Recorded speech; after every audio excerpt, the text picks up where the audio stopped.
America in World War II. How the U.S. became a superpower. Imagine waking up on a Sunday morning. The radio is playing, the coffee is warm, and somewhere across the Pacific Ocean, on an island most Americans couldn't find on a map, hundreds of Japanese aircraft are already in the air. It is December 7th, 1941. And by the time that Sunday ends, the United States of America will never be the same again. But here's what most people get wrong about America's entry into World War II. It wasn't just a story of bombs and battles. It wasn't simply the story of brave soldiers charging across foreign beaches. It was the story of a nation, fractured, divided, still recovering from the worst economic depression in its history, that somehow transformed itself in just 4 years into the most powerful country the world had ever seen. This is the story of how America became a superpower. The sleeping giant. Before we talk about the war, we need to understand the America that didn't want to fight one. The year is 1939. Europe is burning. Adolf Hitler's Nazi Germany has just invaded Poland. Britain and France have declared war. The Second World War has begun. And in Washington, D.C., President Franklin D. Roosevelt is reading the headlines with his hands tied. Because the American public, they want nothing to do with it. After the bloodbath of World War I, where over 116,000 American soldiers died in a war that felt like Europe's problem, an entire generation had decided never again. The sentiment had a name. It was called isolationism, and it was everywhere. Congress had passed the Neutrality Acts. Powerful voices like Charles Lindbergh, the most famous aviator in America, were publicly arguing that the United States should stay out of Europe's conflicts entirely. An organization called America First had millions of followers. Roosevelt could see what was coming. He understood the danger, but he also understood politics. So he did what great leaders sometimes do. He moved slowly and quietly in the direction he knew was necessary. In 1940, he pushed through the Lend-Lease Act, a program that allowed the U.S. to supply weapons, tanks, and food to Britain and later the Soviet Union without technically going to war. He called it lending your garden hose to a neighbor whose house was on fire. It was genius. It kept Britain alive. It kept the Soviets fighting. And it kept America officially out of the conflict. But events have a way of making... The day that changed everything. December 7th, 1941. 7:48 in the morning. Oahu, Hawaii. The first wave of Japanese aircraft appeared over the horizon like a storm front. There were 183 planes in that first wave alone. Dive bombers, torpedo bombers, fighter escorts, all targeting the U.S. Pacific Fleet anchored at Pearl Harbor. Sailors were eating breakfast. Some were still asleep. Within minutes, the harbor was chaos. Explosions tore through battleships. The USS Arizona was struck by a bomb that ignited its forward ammunition magazine. It exploded with a force so violent that the ship sank in 9 minutes, taking 1,177 men with it. By the time the second wave arrived, 5 of America's 8 battleships at Pearl Harbor were sunk or sinking. 2,403 Americans were dead. 1,178 more were wounded. The attack lasted just under 2 hours, but its consequences would last for decades. Mobilizing a nation.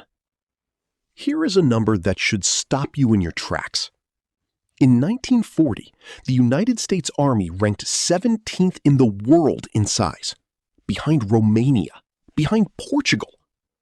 By 1945, it would field over 12 million soldiers. That transformation, that almost incomprehensible mobilization of human and industrial power is one of the most remarkable stories in modern history. Within days of Pearl Harbor, recruitment offices across the country were overwhelmed. Men lined up around the block to enlist. Women flooded into factories, shipyards, and offices. The government launched war bond drives. Rationing began. Families planted victory gardens. Entire industries were converted overnight. General Motors stopped making cars and started making tanks and aircraft engines. Ford's Willow Run plant in Michigan, a facility so enormous it was called the biggest room in the world, was producing one B-24 Liberator bomber every hour by 1944. Think about that. One 4-engine heavy bomber every single hour. And it wasn't just weapons.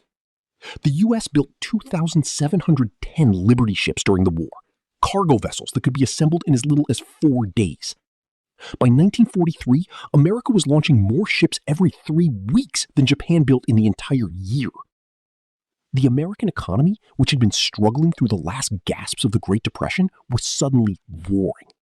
Unemployment, which had hovered around 15% in 1940, dropped to under 2% by 1943. The war had done what the New Deal couldn't quite finish. But this mobilization came with its own shadows, and we have to talk about them. The shadow at home. Not everyone's war looked the same. In February 1942, President Roosevelt signed Executive Order 9066. Within months, over 120,000 Japanese Americans, 2/3 of them U.S. citizens born on American soil, were forcibly removed from their homes and sent to internment camps in remote deserts and mountain valleys. They had done nothing wrong. They were doctors, farmers, students, children. But fear, racism, and wartime hysteria combined into one of the most shameful chapters in American history. And yet, even from inside those camps, Japanese American men volunteered to fight for the country that had imprisoned their families.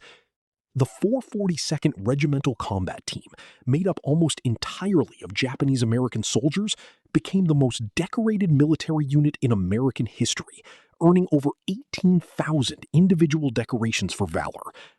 That contradiction, fighting for freedom abroad while freedom was denied at home, echoed through the African American community as well.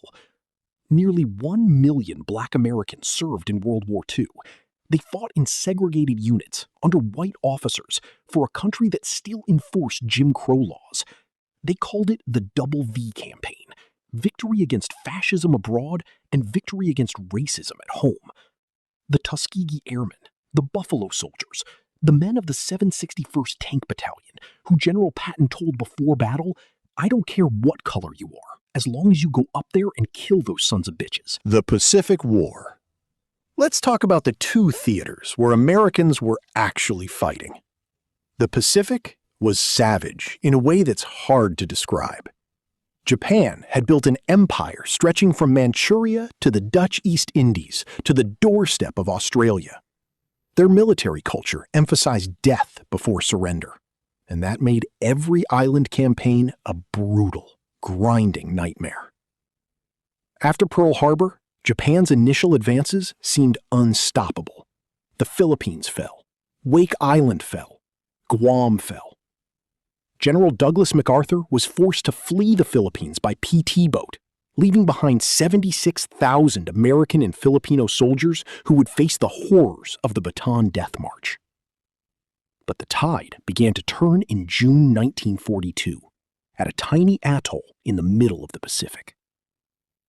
The Battle of Midway lasted 4 days.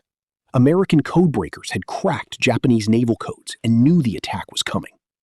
Admiral Chester Nimitz positioned his outnumbered fleet to ambush the Japanese strike force. In a span of just 6 minutes, 6 extraordinary, history-altering minutes, American dive bombers sank 3 Japanese aircraft carriers. A 4th. The war in Europe. While the Pacific raged, the other half of the American war machine was focused on Europe. The strategy was simple in theory, brutal in practice. Defeat Nazi Germany first, then turn full attention to Japan. American forces first entered combat in North Africa in late 1942 under the command of General Dwight D. Eisenhower, a man who had never commanded troops in battle before the war and who would become, arguably the greatest military organizer in American history. North Africa was a learning experience. At the Kasserine Pass in Tunisia, German forces under Rommel handed American troops a humiliating defeat. Eisenhower relieved commanders, units were retrained, lessons were learned. They got better. Fast. By 1943, the Allies controlled North Africa. Sicily fell next, then southern Italy. The slow, grinding Italian campaign dragged on, but it was forcing Germany to divert divisions from the Eastern Front, where the Soviets were locked in the most devastating land war in human history. And all the while, a plan was being built in absolute secrecy. D-Day, June 6, 1944. The English Channel was rough. Men were seasick in their landing craft, holding their weapons and praying, listening to the roar of engines and the distant sound of gunfire growing louder.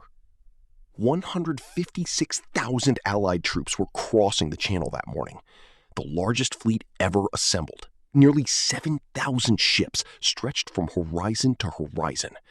Overhead, 11,000 aircraft filled the sky. Everything, the entire course of the war in Europe, depended on what happened in the next few hours. The paratroopers had gone in first the night before, thousands of men dropping into darkness behind enemy lines. Many were scattered miles from their objectives. Some landed in flooded fields and drowned under the weight of their... The Battle of the Bulge. December 1944. The war in Europe seemed almost over. American commanders were optimistic. Some thought Germany might collapse before Christmas. They were wrong. On December 16th, Hitler launched his last major offensive on the Western Front, a massive armored assault through the frozen forests of the Ardennes, the same route Germany had used to stun the Allies in 1940. The attack caught the Americans completely off guard. German tanks punched a massive bulge through Allied lines. Entire divisions were surrounded. The weather was so bad that Allied air power, America's great advantage, was grounded. At the town of Bastogne, the 101st Airborne Division was completely encircled, running out of ammunition, running out of food, soldiers wrapping their feet in burlap to survive the cold. When the German commander sent a formal demand for surrender, the American commander, General Anthony McAuliffe, sent back a one-word reply: nuts. The Germans had to have it translated. Then they realized it meant exactly what they thought it meant. The 101st held. Patton's Third Army broke through the encirclement in a forced march through ice and snow that military historians still marvel at. The weather cleared. American aircraft returned to the skies. The Battle of the Bulge was Germany's last gasp. By March 1945, American forces had crossed the Rhine River.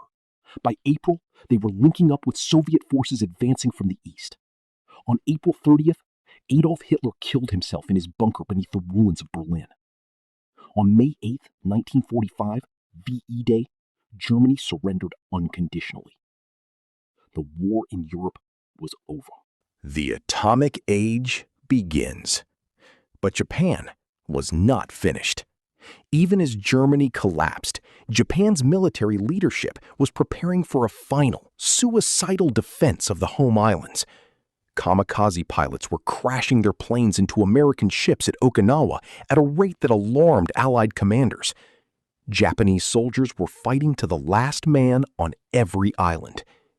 The planned invasion of Japan, Operation Downfall, was expected to be the bloodiest military operation in history. Military planners ordered the manufacturing of 500,000 Purple Heart medals for anticipated American casualties.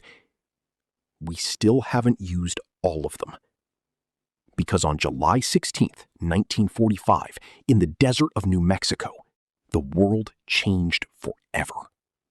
The Manhattan Project, a secret scientific program involving over 130,000 people across the United States, Canada, and Britain, successfully detonated the world's first atomic bomb. The flash was visible from 160 miles away. The explosion was equivalent to 20,000 tons of TNT. J. Robert Oppenheimer, the project's scientific director, watched the fireball rise and thought of a line from Hindu scripture. Now I am become death, the destroyer of worlds. President Harry Truman, who had only learned of the Manhattan Project after Roosevelt's death in April, made the decision to use the weapon against Japan.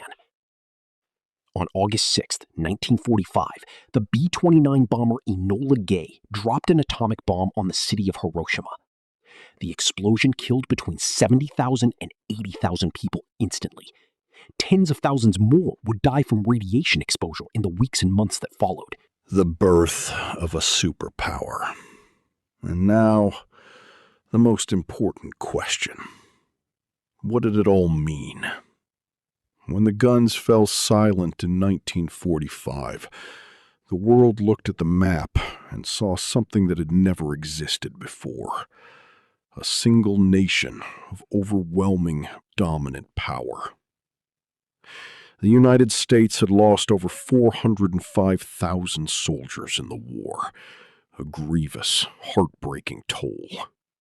And yet, compared to the Soviet Union's 27 million dead, or China's 15 to 20 million, or Germany's 8 million, America had suffered and sacrificed, but had not been broken. More than that, America had been built. The economy that had mobilized for war was now the largest and most productive on Earth by an almost incomprehensible margin. The United States produced roughly half of the world's total goods in 1945.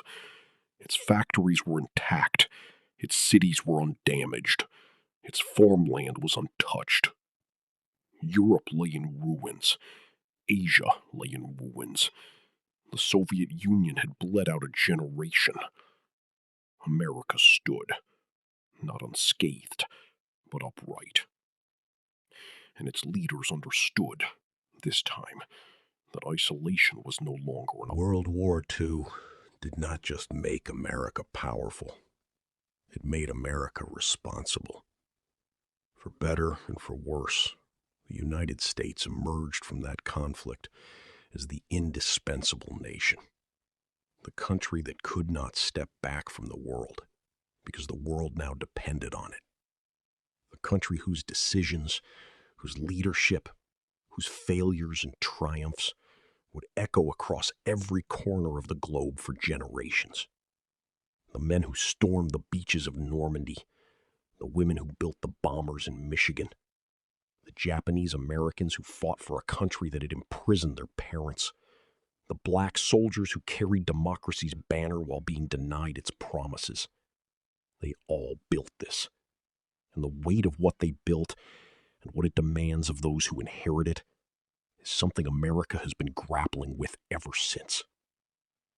If this story moved you, if you found yourself gripping your seat during Omaha Beach, or holding your breath over Midway, or staring at the sky over Hiroshima, then you know why history matters.